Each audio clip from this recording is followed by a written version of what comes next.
Good morning and thanks for watching. Um, I'll start with a bit of an origin story, but first let me explain why I'm doing this. Um, I wanted to share my story and hopefully some tricks and tips I've learned along the way to help other people. So my name is Duncan. I had a stroke when I was 49 in 2016. I was fit and healthy, quite fit, very fit I would say. I used to play squash 4 or 5 times a week. I swam, I ran, cycled. Um, but what happened was I had neck trauma. I stretched my carotid artery on the right hand side of my neck, and that carotid artery burst during a squash game. That led to my brain not receiving blood, and then a clot formed in the artery as it started to heal. That clot also went up to my brain, causing brain damage and the stroke. So it took a while to go through rehab and one thing and another. I've been left with a heminopia, a left side vision loss, so I've got no left side peripheral vision. But um, I'm doing okay. I guess I'll carry on with the origin story. I was in a good job, originally from Scotland, but moved down to Perth, Australia. As you can see in the background here, it's a sunny place. The ocean's just to the back of me. Um, I was in a good job in IT, earning quite good money. Was married with 3 kids. Then the stroke happened, and I guess my whole world fell apart. I worked quite hard to get back to work, got back to what I was doing. In the meantime, my employer had put in somebody as my replacement on a supposed to be temporary basis because I was so busy. I wasn't that busy, but so I was quite surprised. When I got back to work, again I was travelling both within Australia and internationally, talking at various conferences. I'd won several awards prior to my stroke, and then was awarded several things when I returned to work. I'll go on to a little bit of that in another video perhaps. But when I got back, the company announced they were going through a global right sizing, they called it. They were making 5% of the global employees redundant, but I never imagined it would affect me. But one day I got a request to attend a meeting with my boss. He told me I was being made redundant, my role was being made redundant, but never gave me a reason why. The guy who they brought in to do my job was still there. He was just about retirement age, and he retained the job and carried on through to his retirement. So that job is now non-existent. As they said, they've made that role redundant, and there's not a job for me. So I've been unemployed for quite a while now.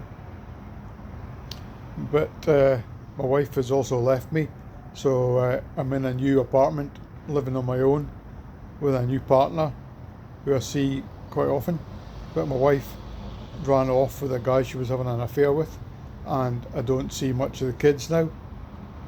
But one thing I can take from that, I've been reading Marcus Aurelius's Meditations. He was a Roman emperor and a Stoic philosopher. I've just been in the gym and listening to a podcast about Marcus Aurelius's Meditations for the Modern Life.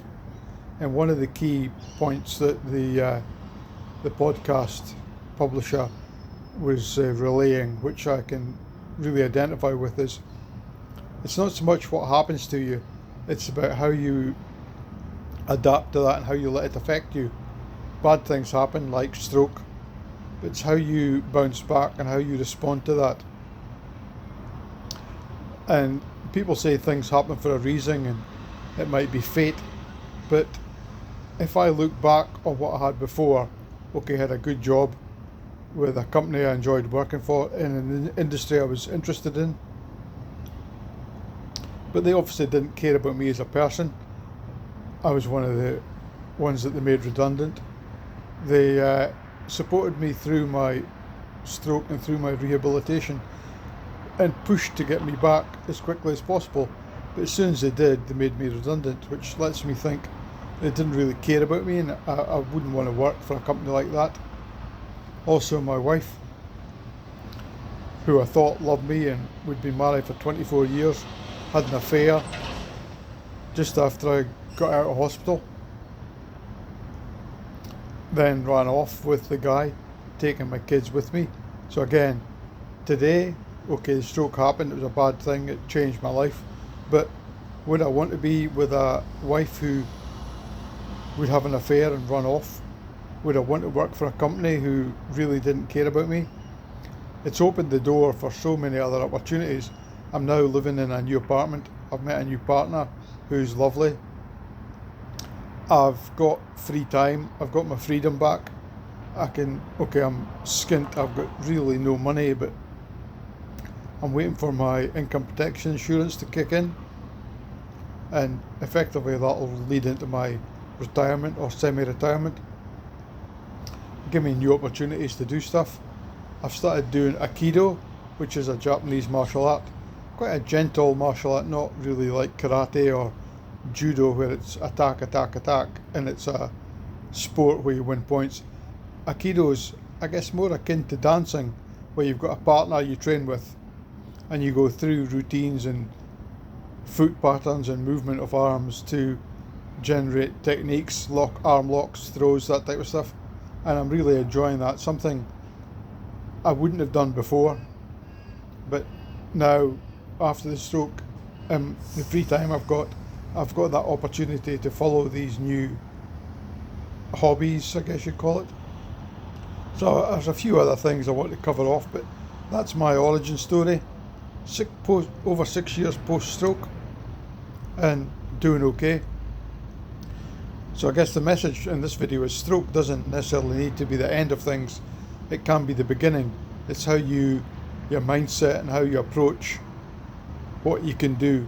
Obviously I've still got deficits. I can't drive. My vision's impaired. I'm still a bit weak on my left, but that is getting better. You don't need to bust it out in the gym every day. I've just been in the gym this morning doing some static cycling because my legs are still a bit weak. As I say, I was really fit before my stroke, so I managed to walk quite quickly after the stroke in physiotherapy.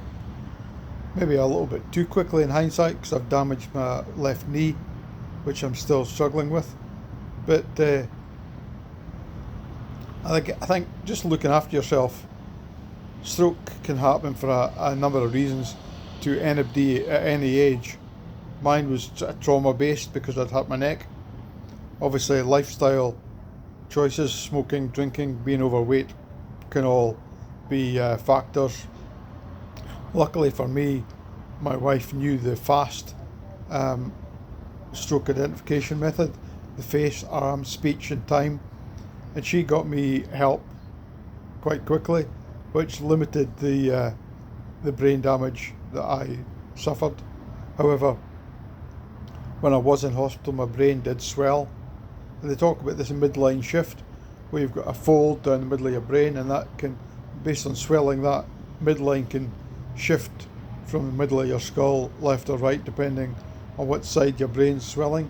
So my right hand side of the brain was swelling, so that midline shift had moved over to the left and done some damage to the left hand side of my brain, but that was under control because I was in hospital when they noticed that. So as I say, I got responded to quite quickly, so I was one of the lucky ones. So when I first got into hospital, the amount of damage that had been done was quite minimal. Anyway, that's my kind of origin story. I'll go through a little bit more in further videos, but thanks for watching. If you've got to the end, please leave a like, let me know you've watched it. Any comments, questions, please put them in the end of the video, and I'll respond to them as and when required. But firstly, thanks for watching. Take care.